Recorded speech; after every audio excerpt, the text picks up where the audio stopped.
سيدنا ومولانا محمد وعلى آله وأصحابه أجمعين. أما بعد، فأعوذ بالله من الشيطان الرجيم. بسم الله الرحمن الرحيم. والتين والزيتون وطور سينين وهذا البلد الأمين لقد خلقنا الإنسان في أحسن تقويم ثم رددناه أسفل سافلين إلا الذين آمنوا وعملوا الصالحات فلهم أجر غير ممنون فما يكذبك بعد بالدين أليس الله بأحكم الحاكمين. وقال تعالى: كلوا واشربوا ولا تسرفوا. وقال تعالى: يا أيها الرسل كلوا من الطيبات واعملوا صالحا. وقال النبي صلى الله عليه وسلم: ما ملأ آدمي وعاء أشر من بطنه، أو كما قال صلی اللہ تعالی علیہ وسلم. معزز خواتین و حضرات، بچوں، بڑوں، میرے بھائیوں بہنوں، میں نے ایک چھوٹی سی سورت آپ کے سامنے تلاوت کی ہے. اس میں اللہ تعالیٰ نے پہلی جو 2-3 آیات ہیں اس میں جسمانی، چونکہ اللہ نے ہمیں 2 چیزوں سے بنایا ہے، ایک جسم ہے، ایک روح ہے. دونوں کا صحت مند ہونا ضروری ہے. روح کے بارے میں کوئی بھی نہیں جانتا. قریش مکہ گئے تھے بنو قریظہ کے پاس مدینے کہ جو ہمارے پاس ایک نوجوان نبوت کا دعویٰ کرتا ہے، اس کو کیسے پرکھیں؟ تو انہوں نے کہا اس سے 3 سوال کرو. وہ 2 کا جواب دے گا، تیسرے کا نہیں دے گا تو نبی ہے. اگر تیسرے کا بھی دینا شروع کر دیا تو پھر کوئی گڑبڑ ہے. اس سے پوچھو کہ اصحاب کہف کون تھے، اور ذوالقرنین کون تھا، اور روح کیا ہے. تو جب وہ آئے اور انہوں نے آ کے سوال کیے تو 2 کے جواب تو ڈیٹیل سے آ گئے. ام حسبت ان اصحاب الکہف والرقیم کانوا من آیاتنا عجبا. لمبا قصہ اصحاب کہف کا اللہ کے نبی نے پڑھ کے سنایا. پھر یسألونک عن ذی القرنین قل سأتلو علیکم منہ ذکرا. ذوالقرنین کے بارے میں ڈیٹیل سے بتایا. جب انہوں نے پوچھا روح کیا ہے تو اللہ نے آیت اتاری: یسألونک عن الروح. یہ آپ سے پوچھتے ہیں روح کے بارے. قل الروح من امر ربی. آپ ان سے کہیے کہ روح میرے رب کا ایک امر ہے، ایک حکم ہے. وما اوتیتم من العلم الا قلیلا. ہم نے تمہیں بہت تھوڑا علم دیا ہے. اللہ کے علم کی تو حد کوئی نہیں. سب سے زیادہ اللہ نے اپنے محبوب کو علم دیا، لیکن وہ بھی ایک جگہ آ کے ختم ہوتا ہے، چونکہ مخلوق خالق کے علم کو اندر کیسے لے سکتی. تو وما اوتیتم من العلم الا قلیل. روح کے بارے میں آپ کچھ نہیں جانتے. یہ اللہ کا امر ہے اور ہم نے تمہیں تھوڑا علم دیا ہے. سب کو دنیا کا علم ہو، دین کا علم ہو، کا تھوڑا دیا ہے. برا تو آ ہی نہیں سکتا. اور وہب ابن منبہ فرماتے ہیں یہود کے 3 بڑے علماء ایمان لائے تھے. ایک وہب بن منبہ، ایک کعب احبار، اور ایک اور ہیں مجھے ان کا نام بھول گیا. یہ 3 بڑے علماء تھے. تو وہب بن منبہ فرماتے ہیں کہ اللہ نے سارے نبیوں کو جو علم دیا اس کی مثال ہے ریت کے 1 ذرے کی، اور جو ہمارے نبی کو دیا اس کی مثال ہے ایک صحرا کی. اور میرا صحراؤں میں بہت سفر ہوا ہے، زندگی سفروں میں گزر گئی. کبھی عرش پر، کبھی فرش پر، کبھی ان کے گھر، کبھی در بدر، غم عاشقی تیرا شکریہ میں کہاں کہاں سے نکل گزر گیا۔ 11 سال کی عمر میں والدین نے لاہور بھیج دیا، بھائی ڈاکٹر بنانا ہے۔ تو 18 برس تک گورنمنٹ کالج میں پڑھا۔ وہاں سے ایک دوست اللہ اس کی قبر کو ٹھنڈا کرے زبردستی پکڑ کے لے گیا۔ اس کی طفیل آج آپ کے سامنے کھڑا ہوں، میں ڈاکٹر ہوتا تو مجھے بلاتے آپ۔ تو ڈاکٹر میرا بھائی چھوٹا ڈاکٹر ہے، تو وہ مجھے کہنے لگا یار مجھے تیرے فیوچر کا بڑا فکر ہے۔ میں کہا میرا فکر نہ کر، اچھا تو مولوی ہیں دال روٹی بھی کھا لی سائیں، تو اپنا فکر کر، اپنے سٹیٹس کا فکر کر۔ تو وہ جب وہ فارغ ہوا تو ڈاکٹروں کا ایک سیلاب، اب تو سیلاب سے طوفان ہے، سونامی ہے، ایک سیٹ پہ کتنے ہزاروں درخواستیں آئی ہوتی۔ تو ادھر کہنے لگا یار پہلے میں نے تیرا فکر آئی، ہوں اپنا لگ گئے کہ میرا کی بڑھنا۔ تو وہ کہتا ہم پہلے بڑے فخر سے کہتے تھے ہمارا بھائی گورنمنٹ کالج لاہور پڑھتا ہے، اب ہم کیسے کہیں کہ وہ مدرسہ ریونڈ میں چوڑیوں پہ بیٹھا ہے۔ تو صحرا اور ذرہ پھر بھی کہیں نہ کہیں جا کے کوئی ریشو بن جائے گی، لیکن ہمارے نبی کے علم اور ساری دنیا کے انسانوں کے علم میں کوئی ریشو نہیں کسی، یہ صرف انہوں نے سمجھانے کے لیے فرمایا۔ تو تیسری نشانی انہوں نے کہا تھا جواب نہیں دے گا، تو کہا ما اوتیتم من العلم الا قلیلا، تھوڑا ہی دیا گیا ہے۔ جب نطفہ ٹھہرتا ہے تو آپ لوگوں سے ہی سنا ہے کہ سب سے پہلے دل بنتا ہے، وہ دھڑکنا شروع کر دیتا ہے۔ پھر 3 اندھیروں میں اللہ تعالیٰ خلقا من بعد خلق فی ظلمات 3 اندھیروں میں اللہ تمہیں بتدریج بناتا ہے۔ تو ایک میں تو نہیں بن رہا تھا ماں کے پیٹ میں، میرے ساتھ کروڑوں بچے بن رہے تھے، جانوروں مادہ کے کروڑوں بچے بن رہے تھے، اندھیروں میں بن رہے تھے۔ اور کیا کمال قدرت ہے، روشنی کے ٹوٹل 7 رنگ ہیں، ٹوٹل 7 ارب انسان ہیں جو گنے ہیں، اس سے زیادہ ہوں گے، 14 ارب آنکھیں ہیں۔ 7 رنگوں کو کس طرح ملاتا ہے کہ ایک کی آنکھ کا رنگ دوسرے سے نہیں ملتا۔ کوئی آئی کے ڈاکٹر بیٹھے ہوں گے، جڑواں کا نہیں ملتا کہ چلو آنکھ تو بڑی ہے، یہ جو انگلیوں پہ بڑی باریک لکیریں ہیں۔ اَيَحْسَبُ الْإِنسَانُ أَن لَّن نَّجْمَعَ عِظَامَهُ، سورۃ القیامہ۔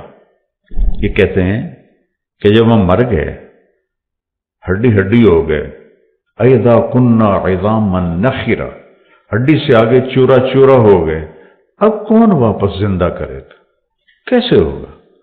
تو اللہ نے اس کا جواب دیا بلا۔ بلا ہوتا ہے چیلنج۔ کیا سمجھتے ہو، کیا کہہ رہے ہو؟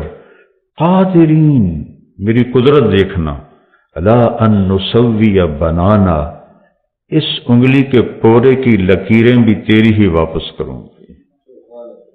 ٹپ، فنگر ٹپ، بنان، فنگر ٹپ کا یہ تیرا ہی ہوگا، کسی اور کا نہیں ہوگا۔ یہ پچھلی سے پچھلی صدی کے آخر میں یہ ڈسکور ہوا کہ یہ جو لکیریں ہیں دنیا میں سب کی الگ الگ ہیں۔ کہاں بنائی؟ ماں کے پیٹ کے 3 اندھیروں۔ 4 مہینے کے بعد زندگی شروع ہو جاتی۔ ہمیں تو اللہ نے ایمان دیا تو ہمیں پتہ ہے وَنَفَخْنَا فِيهِ مِن رُوحِنَا، ہم نے روح ڈال دی۔ لیکن جو اللہ کو نہیں جانتے وہ آج تک نہیں سمجھ سکے کہ یہ زندگی شروع کیسے ہوتی ہے، کیوں ہوتی ہے، ہر چیز پراپر کیسے بنتی ہے، جو کہ تو خالق کو نہیں جانتا۔ نیچر بیچارے اس میں پھنسے ہوئے۔ تو کس طرح وہ انسان کو بناتا ہے، پھر اس میں روح ڈالتا ہے۔ تو اب اس صورت میں اللہ نے ہم اشارہ کیا ہے کہ مکمل زندگی اس کی ہے کہ جسم بھی صحت مند ہو، روح بھی صحت مند ہو۔ اب جسم کی صحت کے لیے آپ کے پاس تھوڑا سا علم ہے جو اللہ نے کہہ دیا ہے، تھوڑا علم، روح کے بارے میں کچھ بھی نہیں، اللہ نے رہنمائی کی ہے۔ تو اللہ نے یہاں 4 چیزوں کی قسم کھائی ہے، 2 غذائیں ہیں اور 2 روحانی مقامات ہیں۔ پہلی 2 کا تعلق جسم سے ہے اور دوسری 2 کا تعلق روح سے ہے۔ والتین والزیتون، اللہ نے اعلیٰ ترین پھلوں کی قسم کھائی ہے۔ مجھے قسم ہے انجیر کی۔ میرے نبی نے فرمایا دنیا میں واحد ایک پھل ہے جو جنت کی مثال ہے۔ تو صحابہ نے پوچھا جی وہ کیا ہے؟ کہ انجیر، کیونکہ جنت کے پھلوں میں گٹھلی نہیں ہوگی، تو انجیر میں بھی گٹھلی کوئی نہیں، اور آپ نے اس کے بڑے فوائد بتائے۔ وہ زیتون، اس زیتون کے بھی آپ نے فوائد بتائے ہیں۔ قرآن نے جن جن غذاؤں کا ذکر کیا ہے وہ صحت کے لیے اعلیٰ درجے کی چیزیں ہیں۔ یہاں اللہ نے 2 اعلیٰ غذاؤں کی قسم اٹھا کر ایک پیغام دیا ہے کہ تسی سموسے پکوڑے کھاون واسطے نہیں جمے ہو، سلیکٹڈ غذا کھاؤ۔ یہ علم آپ لوگوں نے سیکھا ہی نہیں کہ غذا کیا ہونی چاہیے، بس آپ نے سنی اور 5 دوائیاں لکھیاں جاؤ۔ او بھائی کیا کھانا ہے، کتنا کھانا ہے، کس وقت کھانا ہے، اگر یہ آپ ان کو ایجوکیٹ نہیں کریں گے تو کوئی میڈیسن اثر نہیں کرے گی۔ میرے نبی نے کہا سب سے بدترین برتن انسان کا پیٹ ہے جسے وہ فل کر لے۔ بھرا ہوا پیٹ بدترین برتن ہے، بدترین۔ میں حدیث پر بعد میں آؤں گا، پہلے میں یہ آپ کو 2 ٹپس دے رہا ہوں۔ مجھے قسم ہے انجیر کی اور مجھے قسم ہے زیتون کی۔ اتنا بڑا شہنشاہ اور 2 پھلوں کی قسم کھا رہا ہے تو کوئی وجہ تو ہے۔ قسم تو کسی بڑے بات کے لیے اٹھائی جاتی، ایویں تو نہیں کوئی شروع ہو جاتا۔ ایک بدو نے سنا، ابن جوزی نے لکھا ہے یہ واقعہ، مطلب لطیفہ نہیں ہے، صحیح، کہ اللہ نے قسم کھائی ہے انجیر اور زیتون کی۔ میں کھا کے تو دیکھا، انجیر کھائی تو میٹھی، تازہ تو بہت ہی مزیدار ہوتی۔ کہنے لگا واقعی بھائی صحیح قسم ہے۔ زیتون کڑوا ہوتا ہے، جب اس نے زیتون چکھا تو کہنے لگا لگتا ہے اللہ نے چکھے بغیر ہی قسم کھا لی ہے اس کی۔ یہ ابن جوزی نے واقعہ لکھا، لطیفہ نہیں سنا رہا۔ تو ان 2 غذاؤں سے آپ کو ایک غذائی چارٹ بتایا جا رہا۔ اب اللہ نے سارا تو نہیں بتانا، اشارے کرنا کہ غذا سلیکٹڈ ہے۔ اب اپنی گاڑی میں چند لاکھ کی، چند کروڑ کی، آپ کو پتہ چلے یہاں پیٹرول ناخالص سے ہے تو آپ آگے چلے جاتے۔ یہ سزوکی والے آگے چلے جاتے، نہیں یار گندا پیٹرول، اس کا تو بدل بھی ہے، لاکھوں گاڑیاں کھڑی ہیں، لاکھوں لینڈ کروزر ہیں، کروڑوں ہیں، لیکن یہ جو بدن بنا ہے یہ اور کسی کا نہیں ہوگا، اس کی کوئی ریپلیسمنٹ کوئی۔ یہ ایک بال نکل جائے پلکوں کا، کوئی لگا کے دکھا، بے بس ہے اللہ کی قدرت کے آگے انسان اور انسان کا علم۔ کتنی ترقی ہو چکی ہے میڈیکل میں، ہر لائن میں۔ میرا بھائی ماشاءاللہ بہت بڑا ڈاکٹر ہے، کارڈیالوجسٹ، مجھ سے کہنے لگا طارق میاں اللہ کی قسم ہماری روٹی لگی ہوئی ہے، ہمیں کچھ پتہ نہیں اندر کیا ہو رہا۔ اللہ نے ہماری روزی لگائی ہوئی ہے، ہمیں کچھ پتہ نہیں اندر کیا ہو رہا۔ تو جسم کو ٹھیک رکھنا ہے تو غذا، اور غذا کا طریقہ اپنے نبی والا اپنانا ہوگا کہ صحت مند غذائیں۔ یہ جو جنک فوڈ ہیں اور یہ جو آپ کے ڈرنکس ہیں یہ سب تباہی ہیں۔ جن کی پریکٹس چل گئی ہوتی ہے ان کو تو ہوش ہی نہیں ہوتا کہ مریض کو کچھ سمجھانا بھی ہے، ان کو ہوتا ہے کہ اگلا آوے تو میں فیس چھکا، ان کو یہ کوئی ہوش نہیں کہ میں اس کو کوئی فائدہ ہی کر دوں۔ دیکھو جب میں نے ڈاکٹری چھوڑی تھی اور مولوی بننے کا ارادہ کیا تھا تو مولوی ایک گالی تھی اور ڈاکٹر کا قد چھت سے لگتا تھا کیونکہ وہ ڈاکٹر تھے. اب میں ہاتھ جوڑ کے معافی مانگ کے کہتا ہوں کہ آج ڈاکٹر بہت تھوڑے ہیں، سارے کاروباری بیٹھے ہیں. وہ مریض کو ایز اے مریض ڈیل نہیں کرتے، ایز اے کسٹمر ڈیل کرتے ہیں.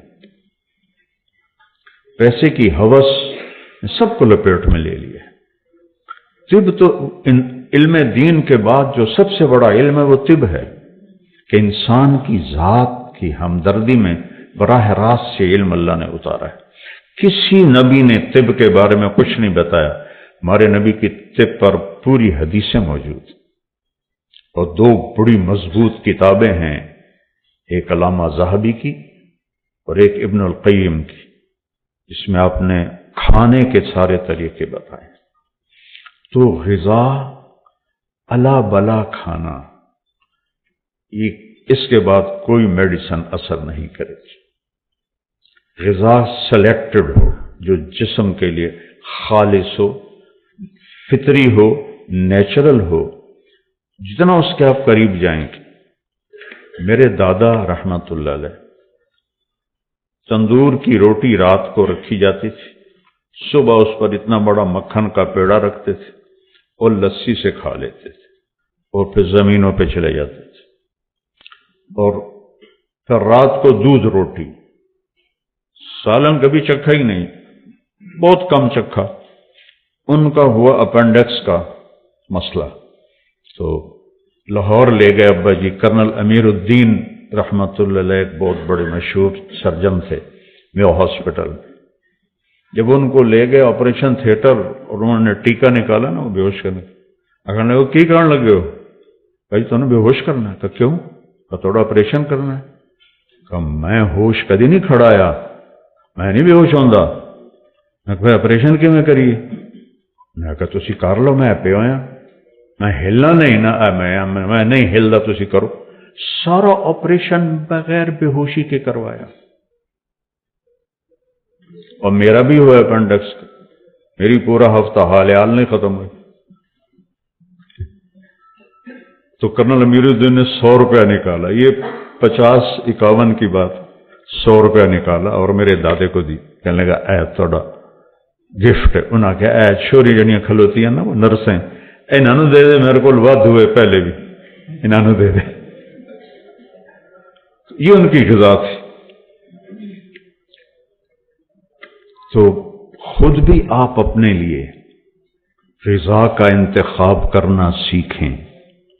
ہر شب میں ڈاکٹروں کو دیکھتا ہوں افطاری کے وقت تو کوئی پتہ نہیں لگتا کہ کوئی بدو کھلوتا ہے یا ڈاکٹر کھلوتا ہے. ایک کو جا کھان دینا. ایک وقت میں کئی غذائیں جمع کر دینا پیٹ میں، یہ بھی کوئی عقل مندی ہے؟ آپ ایک وقت میں ایک مضمون پڑھتے ہیں، اگر 2 کتابیں سامنے رکھ لیں تو دماغ نہ اسے پکڑے گا نہ اسے پکڑے گا. تو اب معدے میں 10 غذائیں ڈال دیں تو معدہ کس کو پکڑے گا کس کو چھوڑے گا؟ پہلے تو آپ سیکھو کہ کیا کھانا ہے اور مریضوں کو بتانا ہے، صرف نسخہ پکڑا کے نہیں دے دینا. نہیں تو ایسے ہی تمہارے فیسیں بھرتے رہیں گے اور بیماری اپنی جگہ پر باقی رہے گی. دوسرے اس کے ساتھ حدیث کو جوڑوں کہ آپ نے فرمایا کہ بدترین برتن وہ پیٹ ہے جسے بھر لیا جائے. آپ نے کھانے کا طریقہ بتایا، کفا بالمر لقیمات یقمن به صلبہ. آدمی کو کمر سیدھی رکھنے کے لیے چند لقمے ہی کافی ہیں. 2 مہینے جو آپ صرف 2 کھجوریں کھا کے 60 دن گزارتے تھے، بھوک سے کوئی نہیں مرتا، رجے پیٹ نالی بندے مردن تے بیمار بھی ہوں دن. یہ جب تک بیکریاں قائم ہیں تمہاری کلینک چلتے رہیں گے. یہ سب آرٹیفیشل غذائیں ہیں. آپ ساری صبح کیا بریڈ کھا کے ناشتہ کر کے آتے. میں نے 2 سلائس کھائے تھے، وہ کتنی کھنڈ بھری ہوئی ہے کدی ویکھیا جائے. ہم سادہ توے کی روٹی کھا کے اور بریڈ کھا کے آتا ہوں، پہلے تو میں آپ کو سمجھوں۔ اس کے بعد میرے نبی نے فرمایا اگر کوئی کہتا ہے جی نہیں میرا چند لقموں سے گزارا نہیں ہوتا، تو پھر فَأَمَّا إِذَا أَبَى، اگر وہ کہتا ہے نہیں یا رسول اللہ یہ چند لقموں سے گزارا نہیں ہوتا، فَثُلُثٌ لِلطَّعَامِ، 1/3 میدے میں کھانا ڈالو، وَثُلُثٌ لِلْمَاءِ، اور 1/3 پانی ڈالو، وَثُلُثٌ لِلنَّفَسِ، اور 1/3 خالی رکھو، بیمار نہیں ہوگے۔ تو تقدیر آ جائے تو الگ چیز ہے، بیماری نہیں آئی، کھانے کی وجہ سے بیماری نہیں آئی۔ اس میں کوئی کمی بیشی بھی غذا میں ہو جائے تو اگر یہ 3 حصے ہیں تو معدہ برداشت کر لے۔ میرا ایک دوست ہے بڑا اچھا ڈائٹیشن ہے دبئی میں، انڈین ہے، ڈاکٹر افتخار۔ میں نے کہا یار مجھے بھی کوئی ڈائٹ چارٹ بنا دو، تو اس نے سارا مجھے لکھ کر دیا، کہا کھانے کے بعد پانی نہیں پینا۔ میں نے کہا پانی پینا تو حدیث میں آتا ہے، یہ جو میں نے ابھی حدیث آپ کو سنائی۔ کہنے لگا سوری مولانا صاحب، پانی ان کے لیے ہے جو سنت کے مطابق کھانا کھاتے ہیں، وہ پانی ضرور پئیں، لیکن جو میرے پاس لوگ آتے ہیں انہوں نے یہاں تک کھایا ہوتا ہے، اندر پانی جاون دا راہ ہی کوئی نہیں ہوتا، تو میں انہیں کہتا ہوں کہ پانی نہیں پینا۔ میں قربان جاؤں اپنے نبی پر، زندگی کا کوئی گوشہ خوشہ نہیں جو آپ نے بیان نہیں۔ ترکتکم علی محجۃ بیضاء، میں تمہیں کھلے روشن صاف سیدھے راستے پہ چھوڑ کے جا رہا ہوں، لیلھا کنہارھا، اس میں اندھیرا ہے ہی نہیں، روشنی ہی روشنی ہے، رات بھی آتی ہے تو روشنی میں تبدیل ہو جاتی ہے۔ ایسے آپ ہمیں زندگی عطا فرما کر گئے۔ تو بھوک رکھ کے کھانا، مقاقس نا مصر والا بادشاہ جس کو آپ نے دعوت دی تھی، اس نے آپ کو باندی بھی بھیجی تھی جن کا نام تھا ماریا رضی اللہ تعالیٰ عنہ، جن سے آپ کا بیٹا حضرت ابراہیم علیہ السلام پیدا ہوئے آخری عمر میں، اور ایک خچر بھیجا تھا جس کا نام تھا دلدل، مشہور ہے اس کا نام دلدل، اور ایک حکیم بھیجا تھا۔ تو آپ نے پوچھا کہ یہ کس لیے بھیجا ہے؟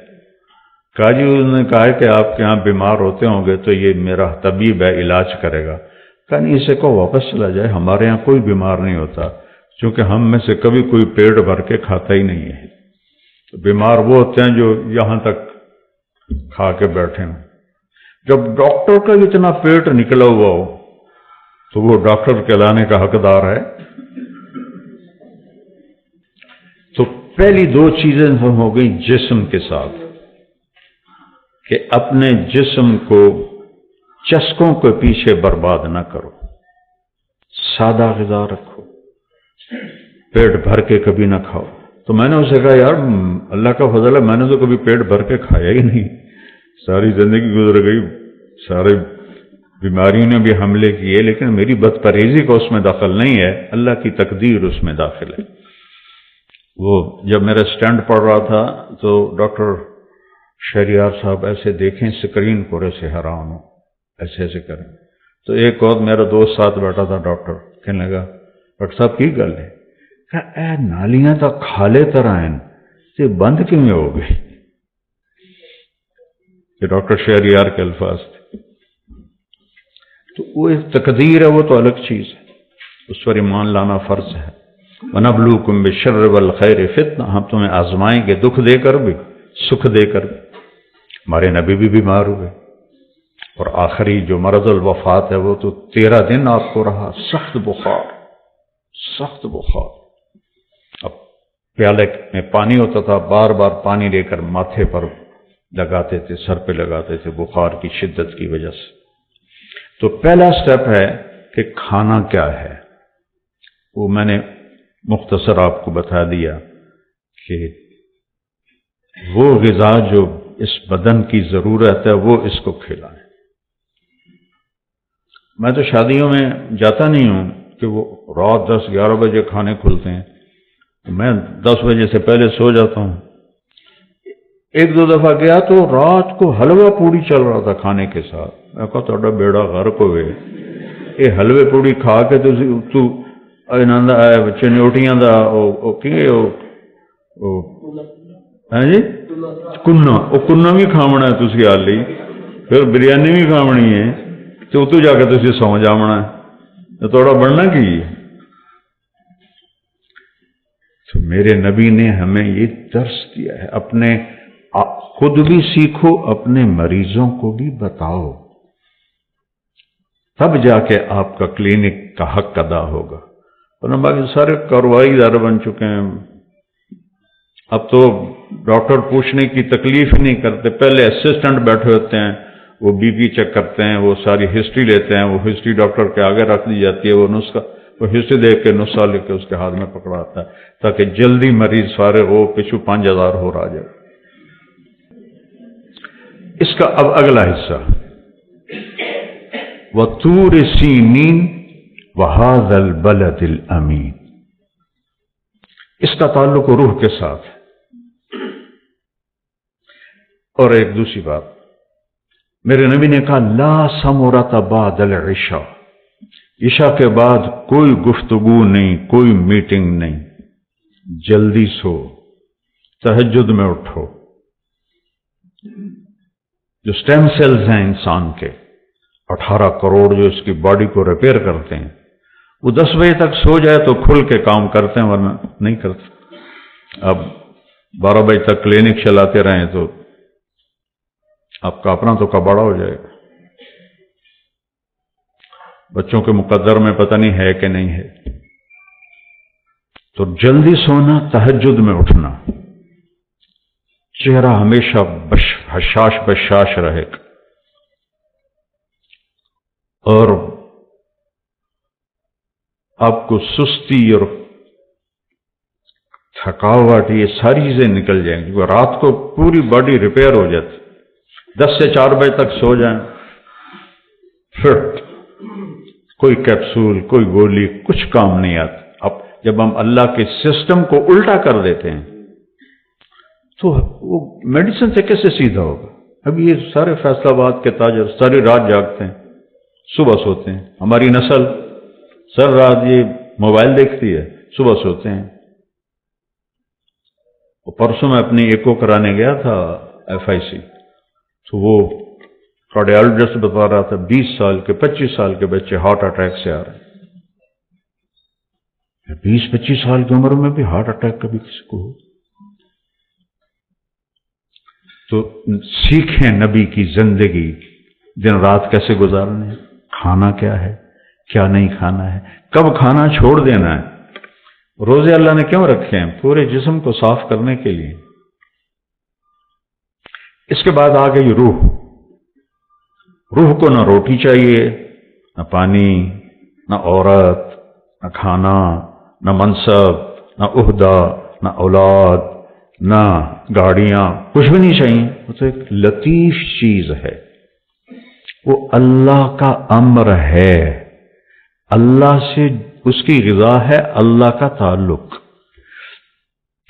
اور اللہ کے نبی کا تعلق. چونکہ اللہ کا تعلق نبی کے وسیلے سے ملے گا تو اس پر 2 قسمیں کھائیں، وَطُورِ سِینِین وَهَذَا الْبَلَدِ الْأَمِینِ.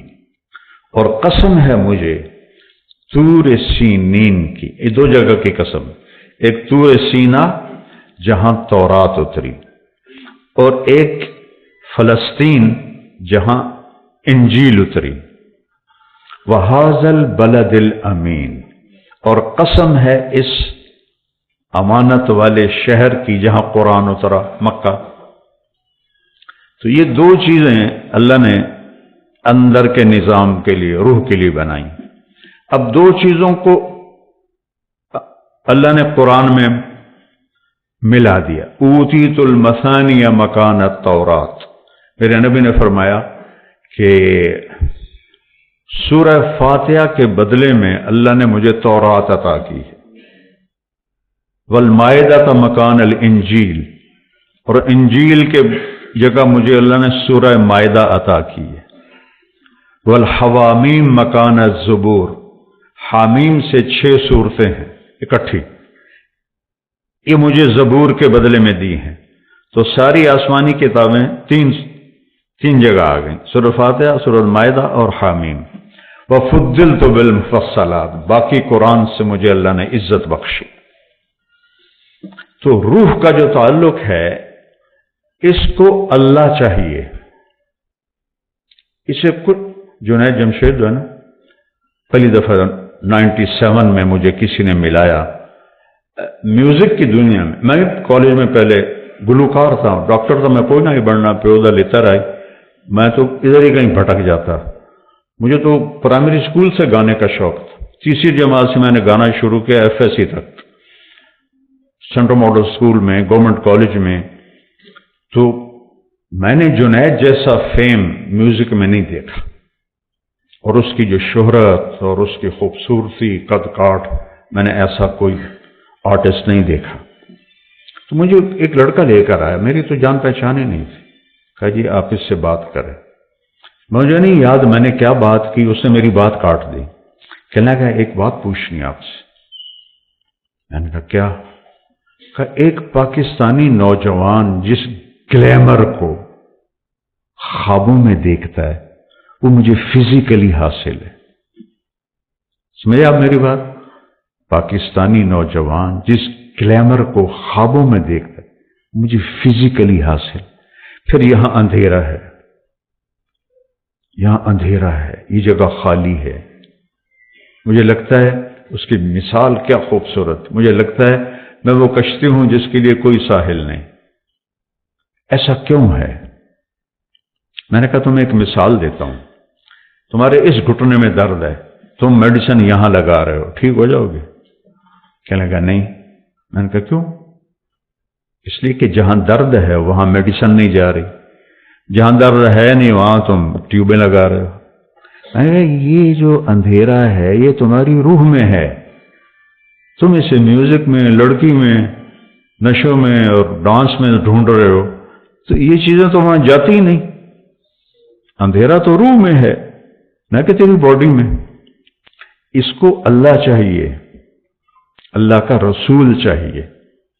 تو اللہ نے کیا خوبصورت، سبحان اللہ، سارا قرآن ہی خوبصورت ہے، کس طرح جسم اور روح کو اس نے ایسے اکٹھا کر کے آپ کے سامنے رکھا ہے۔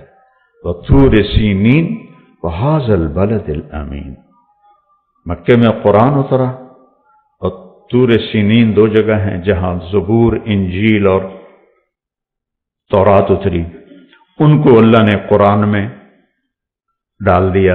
اب قرآن ساری آسمانی کتابوں کا مجموعہ ہے۔ اب آپ سارا سال قرآن کھول کے نہ دیکھیں تو آپ کو کیسے پتہ چلے گا کہ اللہ کون ہے اور میں کون ہوں؟ اپنا آپ نہیں جانیں گے کہ میں کون ہوں۔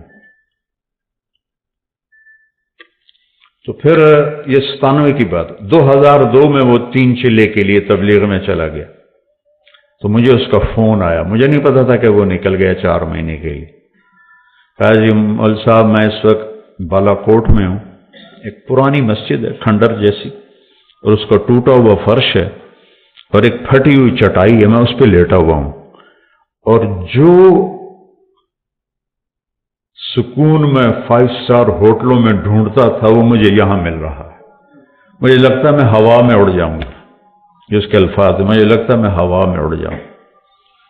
پھر اللہ نے کیسی زندگی دی، اسی آواز کو اللہ نے نعت میں لگایا۔ پوری دنیا میں ایسا نعت خاں کوئی نہیں آیا، اردو میں تو کوئی نہیں آیا، اور شہادت کی موت پائی۔ تو روح کو اللہ چاہیے، اللہ کے لیے کتاب اللہ ہے اور رسول اللہ ہے، ان 2 سے تعلق کے بغیر اللہ کو نہیں پہچان سکتے آپ۔ اناٹمی پڑھے بغیر ڈاکٹر بن سکتے ہیں آپ؟ پہلا سٹیپ اناٹمی ہے۔ تو اندر کی دنیا آباد ہو جائے تب جا کے انسان کو سکون ملتا ہے۔ سب سے زیادہ پاورفل، طاقتور امریکہ ہے، تو وہاں سب سے زیادہ نشہ بکتا ہے۔ کیوں؟ ان کو تو نشہ نہیں کرنا چاہیے، ان کے پاس تو ہر چیز اویلیبل ہے، جو چاہیں وہ کریں، کوئی روکنے والا نہیں، پھر نشہ کیوں کرتے ہیں؟ یہ ہماری نوجوان نسل نشوں میں پڑ گئی ہے، کیوں پڑ گئی ہے؟ کہ یہاں بربادی ہے، یہاں اس کے لیے کتاب اللہ ہے، رسول اللہ ہے، جو ہمیں اللہ کا پتہ بتاتے ہیں۔ الحمدللہ رب العالمین، پہلا تعارف دیکھیں اللہ، اور سبحان اللہ، اللہ کے صفاتی ناموں میں سب سے بڑے نام دو ہیں، رحمان اور رحیم۔ سارے بڑے ہیں لیکن ان میں سب سے بڑے یہ دو نام ہیں، الرحمن الرحیم۔ قرآن میں ایک ہی سورت شروع ہوئی ہے الرحمن سے، تو اس کو قرآن کی دلہن کہتے ہیں علماء، الرحمن۔ تو اللہ نے بسم اللہ الرحمن الرحیم، الحمدللہ رب العالمین، الرحمن الرحیم، ہمیں تسلی دینے کے لیے کہ میں رحمان و رحیم ہوں۔ چونکہ قرآن قانون بتائے گا، زندگی کا طریقہ بتائے گا، تو مجھے یاد کرنا میں رحمان و رحیم ہوں، کوئی سخت بات نہیں ہوگی۔ لا یکلف اللہ نفسا الا وسعہا، کوئی ایسی بات نہیں کہوں گا جو تم نہ کر سکو۔ ہاں نفس بگڑ جائے تو وہ تو اور بات، وہ اللہ کا انکار کر دیتے۔ یعنی قربان جائیں، سورہ بقرہ کا جو آخر ہے اور سورۃ فاتحہ، ہمارے نبی نے فرمایا یہ اللہ نے مجھے عرش کے خزانوں سے یہ کلام دے۔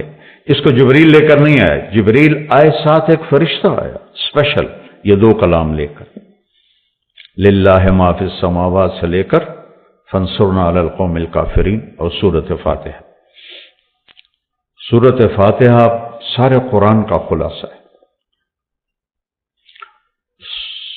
ساری آسمانی کتابوں کا خلاصہ قرآن ہے، اور قرآن کا خلاصہ سورۃ فاتحہ ہے، اور سورۃ فاتحہ کا خلاصہ ہے ایاک نعبد و ایاک نستعین، صرف تیری بندگی اور تجھ سے مانگنا۔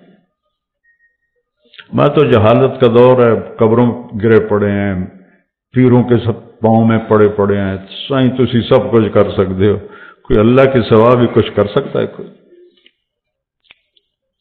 جسے جس وقت پکارو اسی وقت جواب دے، وہ تو صرف اللہ ہے اور تو کوئی نہیں۔ جو پیدا بھی ہوا، جو مر بھی گیا، وہ کیسے حاجت روا ہو سکتا ہے؟ وہ صرف اللہ ہے۔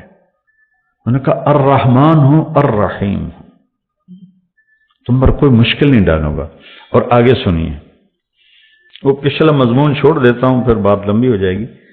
اللہ نے ہمیں دعا کیا سکھائی، دعا کیا سکھائی؟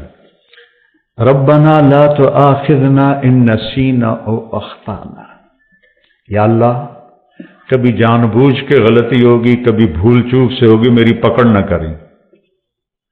اللہ کہہ رہا ہے کہ اے منگو میرے کو لو۔ آپ کے پاس کوئی ڈاکٹر آئے کہ جی کبھی گڑبڑ جان بوجھ کے ہوگی، کبھی غلطی سے ہوگی، لیکن مجھے نکالنا نہیں، کیا خیال ہے؟ خود آپ پہ چلان ہو جائے گا میاں ادریس کا۔ تو وہ شہنشاہ کہہ رہا ہے میں قربان جاؤں، کہہ رہا مجھ سے مانگو۔ پیچھے جو مضمون ہے نا اس میں ہے اطاعت کا حکم ہے، سمعنا و اطعنا، یا اللہ مان لیا، سر جھکا لیا۔ تو اب اس میں کوئی مشکل نہ ہو تو اللہ کہہ رہا ہے اے منگو، لا تؤاخذنا ان نسینا او اخطانا۔ مواخذہ ہوتا ہے کہ پوچھ گچھ بھی نہ کرے، پوچھ گچھ کر کے چھوڑ دے اس کو،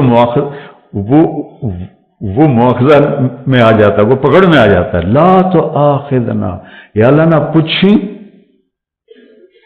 تو نہ بلاویں، ان نسینا کبھی بھول کے ہوگا، او اخطانا کبھی خطا ہوگی، جان بوجھ کے ہوگی۔ بتاؤ یہ شرط کے ساتھ کوئی کہیں نوکری کر سکتا؟ اگلی سنو، ربنا لا تحملنا، ربنا لا تحمل علينا اصرا كما حملته على الذين من قبلنا۔ سبحان اللہ، یا اللہ جو پہلوں کو تو نے اوکھے اوکھے حکم دیے تھے ہمیں نہ سنائیں، ہمیں سوکھے سوکھے سنائیں۔ ایک مراسی بیمار ہو گیا، بخار ہو گیا، نام تھا اس کا ایوب، ہفتہ بخار نہیں لتھا، وہ آخر لگا یا اللہ بھلی تو نہیں پی گئے، میں ایوب نبی نہیں، ایوب میرا سی ہاں، اے میرا بخار تو لے جا۔ تو اللہ نے میں قربان جاؤں، کہہ رہا ہے یہ مانگو کہ آپ سے آ کر کوئی ڈاکٹر جی جو کام مشکل ہونا وہ نا مجھے بتانا، سوکھے سوکھے کام بتانا، تو اسے کہو کہ او راہ جانا پہ بارودے چڑھ جا، اور اللہ کہہ رہا ہے مجھ سے مانگو، میں قربان جاؤں کہ یا اللہ جو تم نے پہلوں کو بڑے مشکل مشکل حکم دیے تھے نا وہ نہ ہمیں دینا، سوکھے سوکھے دینا۔ بات تو مکمل ہوگی، نہیں اور مانگو، کیا؟ ربنا لا تحملنا ما لا طاقت لنا به، یا اللہ چاہے کم سوکھا ہی ہوئے اور میں نہ کر سکا وہ بھی نہ آکھیں۔ اب بتاؤ اس سے زیادہ کیا اپنے رب کی رحمت بتاؤ؟ اس لیے آپ نے کہا یہ عرش کے خزانوں میں سے نکالا ہوں۔ اور اس کے بعد اتنی چھوٹ لے کر پھر تو اس کو ڈیلی ویجز پہ بھی کوئی نہیں رکھتا، پر چلو آپ ڈیلی ویجز پہ رکھ لیں، لیکن آگے جب تنخواہ کا معاملہ ہے تو اللہ کہتا مانگو، صلہ مانگو، تنخواہ مانگو، واعف عنا واغفر لنا وارحمنا انت مولانا فانصرنا علی القوم الکافرین۔ جو فرسٹ آیا ہو کسی بھی امتحان میں اس کو جیسے فل پروٹوکول دیا جاتا ہے، دعا میں اللہ نے فل پروٹوکول دیا ہے کہ میں نے خود ہی تمہیں یہ چھوٹیں دی ہیں، اب تم کہیں ڈر نہ جانا کہ پتہ نہیں کچھ ملے گا بھی صحیح کہ نہیں، مانگو واعف عنا۔ پہلا کام یہ ہے کہ ہمارے گناہوں کا نشان مٹا دے۔ نشان مٹانے کو عفو کہتے ہیں، نشان مٹانا اس کو عفو کہتے ہیں، معافی نہیں کہتے، نشان مٹانا کا پہلا کام یہ کر کہ یہاں جو کچھ لکھا گیا نا پٹھے پاسے انہوں مٹا دے۔ واغفر لنا، دوسرا یہ کر کہ ہمیں معاف کر دے۔ تیسرا یہ کر ورحمنا، سنو جنت بھی دے۔ اور شاید تمہارے دلوں میں یہ بات آ گئی ہو ڈھیر مانگ لیا ہے، کہیں کم الٹا نہ ہو جاوے، تو تسلی کے لیے ایک جملہ انت مولانا، تو ہی تو ہمارا مولا ہے، تجھ سے نہ مانگے تو اور کس سے مانگے؟ چلو ایک اور بھی مانگ لو، پوری صرف جنت پہ تمہارا گزارا نہیں ہوگا، دنیا میں بھی عزت چاہیے، فانصرنا علی القوم الکافرین، ہمیں دنیا میں کفار پہ عزت عطا فرما۔ سبحان اللہ۔ تو اللہ سے جڑنے کے بغیر روح مکمل نہیں، اور کھانے کے احتیاط کے بغیر جسم مکمل نہیں، میڈیسن سے نہیں یہ مکمل ہوتا۔ تو روح کو اللہ سے جوڑنا ہے، اس کے لیے کتاب اللہ ہے اور رسول اللہ ہے۔ قل ان کنتم تحبون اللہ فاتبعونی، اگر دعویٰ کرتے ہو کہ ہمیں اللہ سے بڑا عشق ہے تو میری غلامی میں آؤ، اللہ کہہ رہے ہیں ان سے کہو کہ میری غلامی میں آؤ، میرے بن کے دکھاؤ، یحببکم اللہ، پھر میں تم سے پیار کروں گا۔ تو واحد ہمارے نبی ہیں جن کی پوری زندگی پیدائش سے وفات تک محفوظ ہے۔ یعنی ایک معمولی سی بات، جب آپ کسی کو بلاتے تھے جیسے مرضی بلائیں، لیکن حدیث میں آتا ہے جب آپ کسی کو بلاتے تھے تو ایسے کر کے بلاتے، ایسے نہیں کر دیتے۔ کتنی چھوٹی بات، ایسے نہیں کر دیتے، ایسے کر دیتے۔ انگلی اٹھانا ایک عیب سمجھا جاتا ہے، آپ ایسے کر کے بلاتے تھے۔ اتنی چھوٹی چھوٹی باتیں بھی لکھی پڑی۔ جب آپ کو کوئی بلاتا تھا ادھر سے یا رسول اللہ تو آپ ایسے نہیں کرتے تھے۔ اب یہ ساتھی کھڑا ہے، یہ مجھ سے کہے مولوی صاحب تو میں اتنا ہی کروں، ادھر والا کوئی کہے مولوی صاحب تو میں اتنا کروں گا۔ اور جب میرے نبی کو کوئی بلاتا تھا یا رسول اللہ تو آپ ایسے کرتے تھے، پورا سینہ دیتے تھے، گردن نہیں۔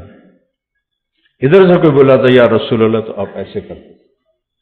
پیچھے سے کوئی بلاتا تو فل موڑ کے اس کی طرف پھر کر کہتے تھے جی فرمائیے۔ میں نے آپ کو ایک چھوٹی سی مثال دی کہ میرے نبی کی زندگی کا ایک ایک ذرہ لکھا پڑا ہے۔ کوئی نبی ایسا نہیں ہے جس کی زندگی اس طرح محفوظ کی گئی ہو۔ آپ کی چال کیسی تھی، آپ کی گفتار کیسی تھی، آپ کا معاملہ کیسا تھا، آپ گھر میں کیسے تھے، آپ باہر کیسے تھے، آپ نے شادیاں کیوں کی؟ زندگی سمجھانے کے لیے، کیونکہ سب سے مشکل رشتہ خامد اور بیوی ہے، اسے نبھانا سب سے مشکل ہوتا ہے۔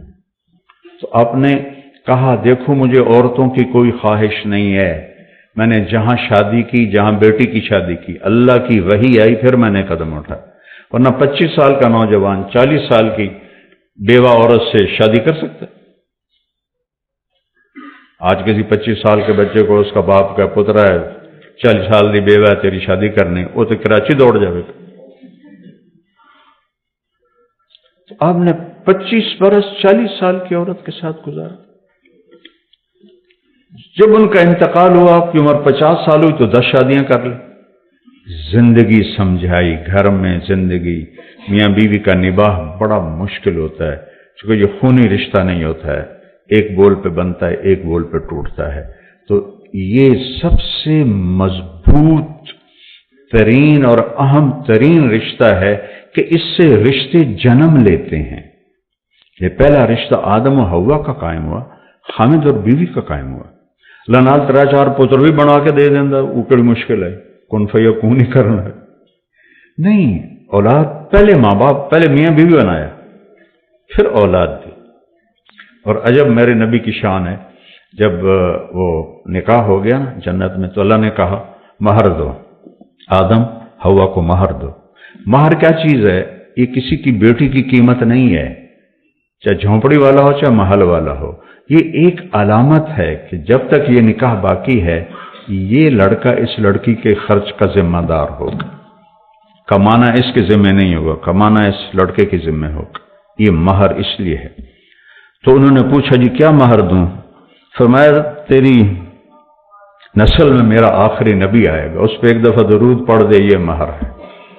کم از کم دن میں 300 دفعہ تو چلتے پہ صلی اللہ علیہ وسلم ہی پڑھ لو، تو یہ کثرت سے درود والا بن جائے گا۔ جو 300 دفعہ پڑھے کثرت سے درود والا ہے، اور جو کثرت سے درود پڑھتے ہیں اس کی تو کوئی حد نہیں، لیکن 300 سے وہ کثیر میں آ جاتا ہے، جیسے 33 نمبر سے پاس ہونے والوں میں آ جاتا ہے۔ آپ نے کہا میں ان کی شفاعت کروں گا قیامت کے دن۔ اپنے نبی کو پڑھو، ان کی زندگی پڑھیں۔ کسی بھی علم سے انسان نہیں بنتا سوائے علم نبوت اور در رسالت پر سر جھکانے کے بغیر انسان نہیں بنتا ہے۔ ایک دفعہ ایک بدو آیا، کہنے لگا محمد آپ کبھی بدتمیزی کا جواب بدتمیزی سے نہیں دیتے۔ ہم کہا لبیک، ورنہ آپ کہتے ہو میں نبیوں کو منہ سنبھال کے بات کر۔ لبیک، کہا تیری 3 باتیں بڑی عجیب ہیں، سمجھ نہیں آتی۔ آپ نے کہا کیا؟ تو کہتا ہے ہم پیو دادے کا دین چھوڑ کے تیرا دین قبول کر لیں گے۔ کیوں؟ ہم کیوں چھوڑیں گے؟ اچھا اور؟ تو کہتا ہے روم بھی فتح ہو جائے گا، ایران بھی فتح ہو جائے گا، اے جڑے بیٹھے ہوں اے فتح کرن گے، کپڑے ہی پورے نہیں، جوتی کوئی نہیں، روٹی کوئی نہیں، انہیں فتح کرنا ہے، یعنی سپر پاور ایران اور روم۔ ہم کہا اچھا اور؟ تیسرا تو کہتا ہے مر جائیں گے، مٹی ہو جائیں گے، پھر اٹھ جائیں گے۔ بل آج تک کوئی قبریں چ اٹھی کے آیا؟ تو آپ مسکرائے۔ آپ نے کہا لعل الحیات تطول بک، جس کو بھی آپ نے یہ جملہ بولا اس کی عمر بڑی لمبی ہوئی۔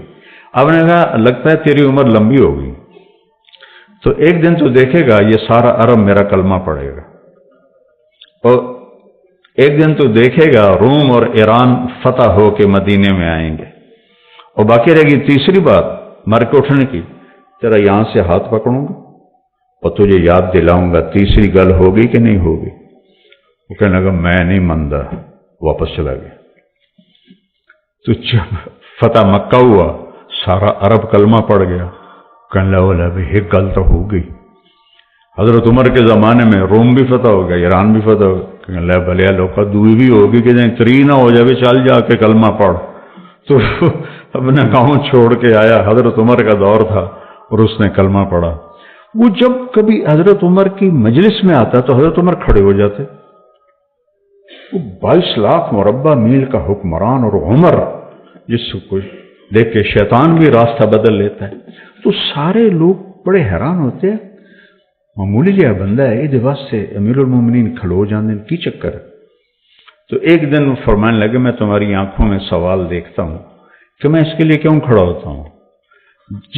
جس دن یہ مجلس میں آیا تھا اس دن میں بھی اس مجلس میں موجود تھا، تو اسے میرے نبی نے کہا تھا قیامت دن تیرا ہاتھ پکڑ کے یاد دلاؤں گا، اور اس دن جس کا ہاتھ میرے نبی نے پکڑ لیا جنت میں پہنچائے بغیر نہیں چھوڑیں گے۔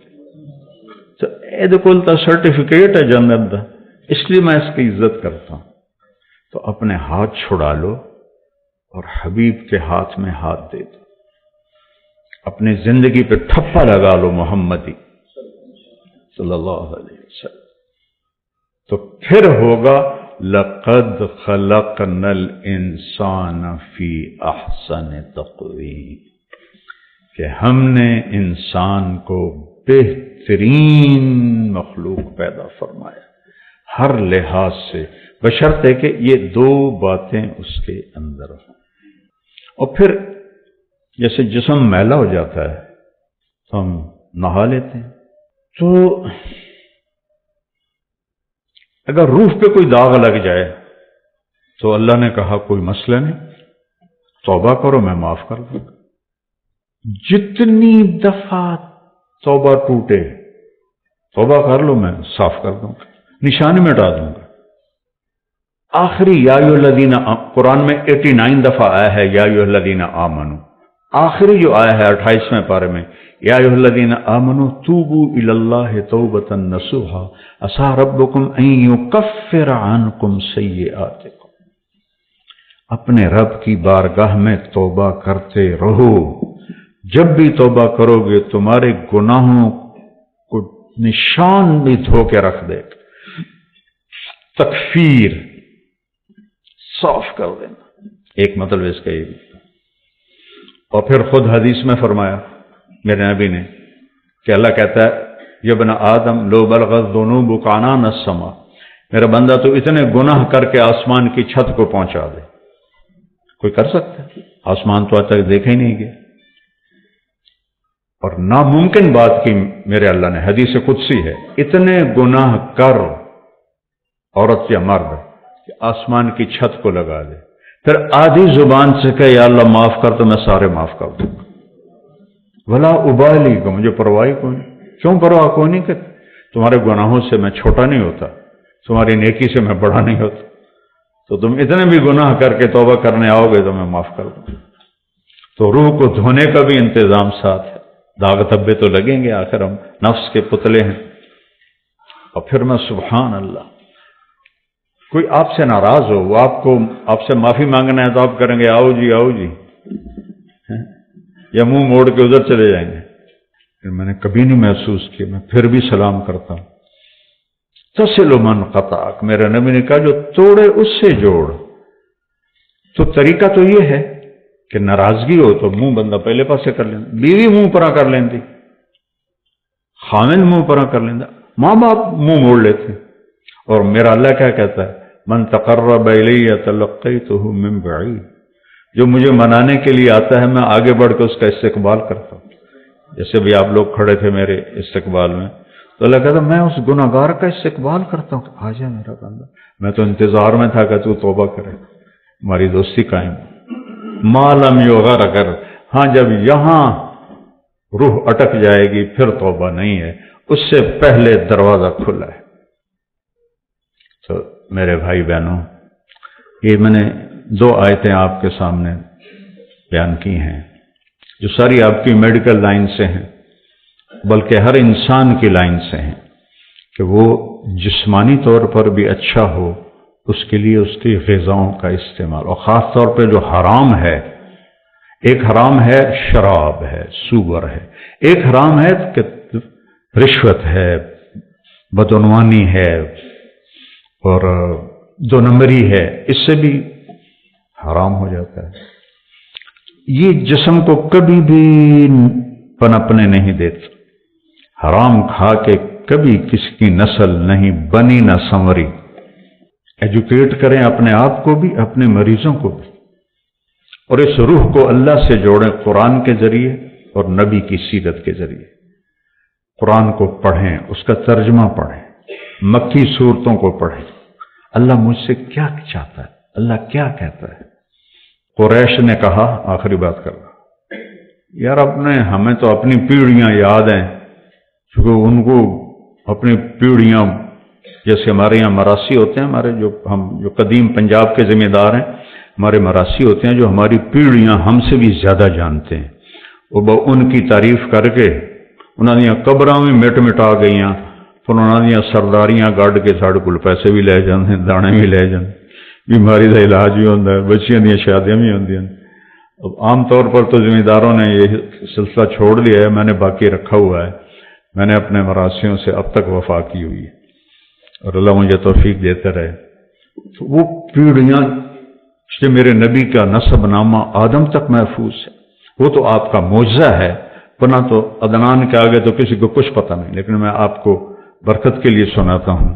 محمد بن عبداللہ بن عبد المطلب بن ہاشم بن عبد مناف بن قصی بن کلاب بن مرہ بن کعب بن لوی بن غالب بن فہر بن مالک بن نذر بن کنانہ بن خزیمہ بن مدرکہ بن الیاس بن مضر بن نزار بن معد بن عدنان بن اود بن حمیسہ بن سلامان بن عوس بن بوز بن قموال بن ابی بن عوام بن ناشد بن حزا بن بلداس بن یدلاف بن طابخ بن جاحم بن ناحش بن ماخی بن عیفی بن عبقر بن عبید بن الدعاء بن حمدان بن سنبر بن یثربی بن یحزن بن یلحن بن ارعوا بن عیذی بن زیشان بن عیسر بن اقناد بن ایہام بن مقصر بن ناحف بن زارع بن سمی بن مزی بن عوض بن عرام بن قیدار بن اسماعیل بن ابراہیم بن آذر بن ناحور بن سروج بن رعوب بن فائج بن عابر بن ارفخشاد بن سام بن نوح بن لامک بن متوشالہ بن یرد بن ملحل ایل بن قینان بن آنوش بن شیس و بن آدم علیہ السلام۔ یہ صرف ہمارے نبی کا معجزہ ہے، باقی عدنان تک ہی سارے جاتے ہیں۔ تو وہ کہنے لگے ہمیں تو اپنے پیو دادے کا پتہ، اپنے رب کا نسب تو بتا، تیرے رب کا نسب کیا ہے؟ تو سورہ اخلاص اتری، 4 آیات، جبریل کے ساتھ لاکھوں کروڑوں فرشتے اترے ان 4 آیات کے لیے۔ قل، میرے نبی کہیے، ہوا، وہ جس کے بارے میں پوچھ رہے ہو، اللہ، اس کا نام ہے اللہ، اور وہ کیسا ہے؟ الاحد، اکیلا، ایک نہیں، اکیلا، ایک کا 2 بنتا ہے، اکیلا پہ 2 نہیں بن سکتا۔ فارسی میں صحیح معنی ہے اس کا یکتا، اردو میں ایسا طاقتور لفظ کوئی نہیں، وہ اکیلا ہے، احد۔ تو گزارا کیسے کرتا ہے اکیلا؟ اللہ الصمد، وہ اللہ ہر چیز سے بے نیاز ہے، زمان و مکان سے جو بے نیاز ہو، اور کھانے پینے سے بے نیاز ہو، سونے جاگنے سے بے نیاز ہو، موت بیماری سے بے نیاز ہو، سبحان اللہ، اس کا نام ہے اللہ۔ ہمارے بر صغیر میں کہتے ہیں خدا، خدا فارسی کا لفظ ہے، کسی نے بنایا تھا، صحیح ہے، جسے کسی نے نہ بنایا ہو، لیکن جب آپ اللہ کہتے ہیں تو اللہ نے یہی نام اپنا رکھا ہے، اور اس میں 99 صفات ساری آ جاتی۔ اللہ الصمد، کسی کا محتاج نہیں۔ اچھا، وہ کیسے محتاج کیسے نہیں؟ لم یلد ولم یولد، نہ اوپر کوئی سلسلہ ہے نہ نیچے، نہ اس کا کوئی بیٹا بیٹی بیوی، نہ باپ دادا پردادا، تو اس کی محتاجی کیسے ہو سکتی ہے؟ تو کچھ اور سمجھاؤ، نہیں، ولم یکن لہ کفوا احد، اس کی کوئی مثال ہی کوئی نہیں، تو سمجھایا کیسے جائے؟ بھائی یہ سمجھو کہ اس جیسا کوئی نہیں ہے۔ یہ جب اللہ سے تعلق تھا تو امت عزت پر تھی۔ تو میری گزارش ہے کہ قرآن پڑھیں، سیرت پڑھیں، 5 وقت نماز کا اہتمام کریں، نماز قضا نہیں ہونی چاہیے۔ میرے نبی کی آخری وصیت تھی نماز نماز نماز، یہ کہتے کہتے آپ اللہ کے پاس چلے گئے۔ اور مریضوں کے ساتھ ہمدرد بنیں، ان کو کمائی کا ذریعہ نہ بنائیں۔ رزق حلال ہے، آپ مشورہ دیتے ہیں، فیس لیتے ہیں، لیکن لالچ میں نہ پڑیں۔ یہ لیبارٹریوں سے بھی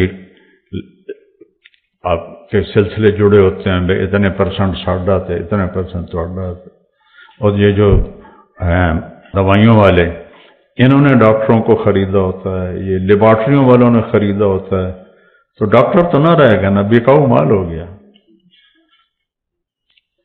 تو ڈاکٹر بن کے دکھاؤ، اللہ سے صلہ لو۔ رزق حلال تھوڑا بھی کافی ہوتا ہے، اور اس ہینکی پھینکی کا رزق کبھی کافی نہیں ہوتا، ہمیشہ آدمی بھوکا رہتا ہے۔ اور قرآن پڑھو اور اپنی ڈیوٹی کو ایمانداری سے ادا کرو، اپنے بچوں کو گھر میں ٹائم دو۔ میں وہاں پریسٹن میں تھا، تو میرے ہیڈیک کے لیے مجھے لے گئے نیورولوجسٹ کے پاس، اتوار کا دن تھا۔ میں نے کہا تو اتوار ہے، کہا یہ چھٹی نہیں کرتے۔ تو 2 ڈاکٹر تھے پاکستانی، تو وہ مریض اٹینڈ کر رہے تھے، مجھے بھی اٹینڈ کیا، میڈیسن لکھی۔ میں نے کہا آپ سے ایک بات پوچھنی ہے، 5 دن تو آپ جاب کرتے ہیں، 2 دن آپ کے جو فارغ ہوتے ہیں یہ آپ کلینک کرتے ہیں، تو بچوں بیوی کو کب ٹائم دیتے ہیں؟ کہا یہ تو کوئی نہیں ہے۔ میں نے کہا پھر آپ نے اصل سودا تو ضائع کر دیا، اگر آپ نے بچوں کو ٹائم نہ دیا تو یہ تو بے دین نہیں ہوں گے، اسلام چھوڑ جائیں گے۔ تو یہ آپ کا ظلم ہے اپنی اولاد پر کہ آپ اپنے بچوں کو ٹائم نہیں دے رہے۔ اب سب سے قیمتی سرمایہ تو اولاد ہے۔ میرے نبی سے بڑا کوئی ذمہ دار، بڑی، سب سے بڑی نبوت، سارے عالم کا بوجھ سر پہ، روزانہ حسن حسین کے لیے ٹائم نکالتے تھے علیہم السلام، میری جنت کے پھول، میری آنکھوں کی ٹھنڈک، میرے دل کا سکون، ان سے کھیل رہے ہوتے تھے۔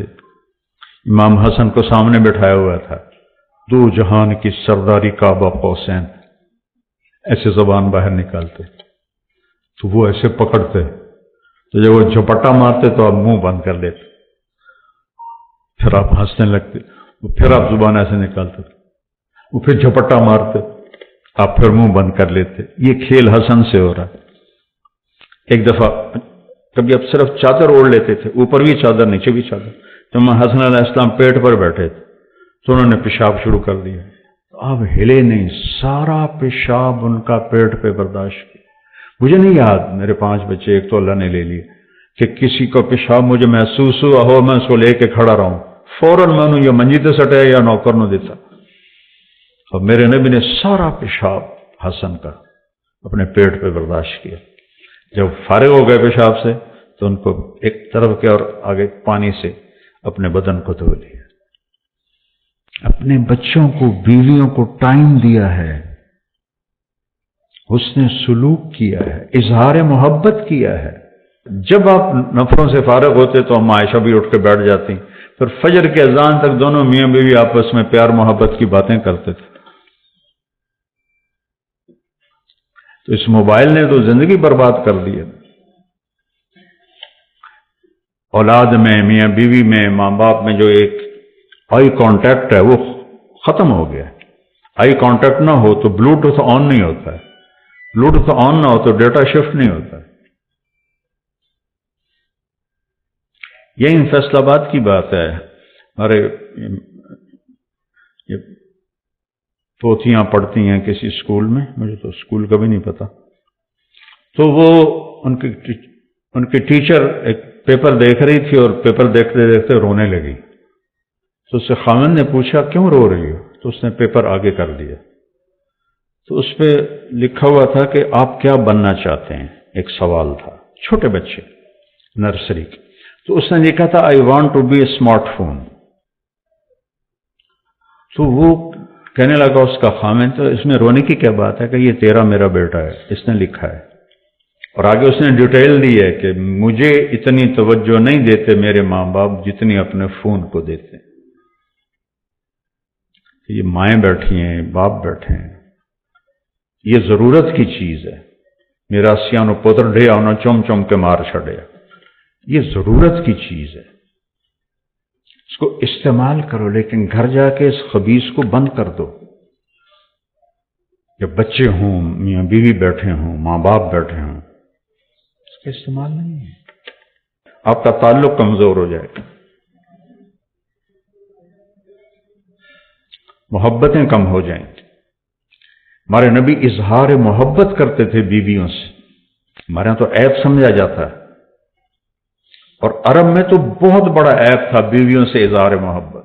لیکن آپ کہہ رہے ہیں عائشہ مجھے جب سے پتہ چلا تو جنت میں میری بیوی ہے، مجھے موت اچھی لگنے لگی، حالانکہ جو قاب قوسین ہو اور اللہ کو دیکھ چکا ہو اس کے لیے تو جنت بھی کوئی شے نہیں، لیکن اما عائشہ کی دلداری کے لیے مجھے تو موت ہی اچھی لگ رہی ہے جب سے مجھے پتہ چلا تو جنت میں میری بیوی ہے۔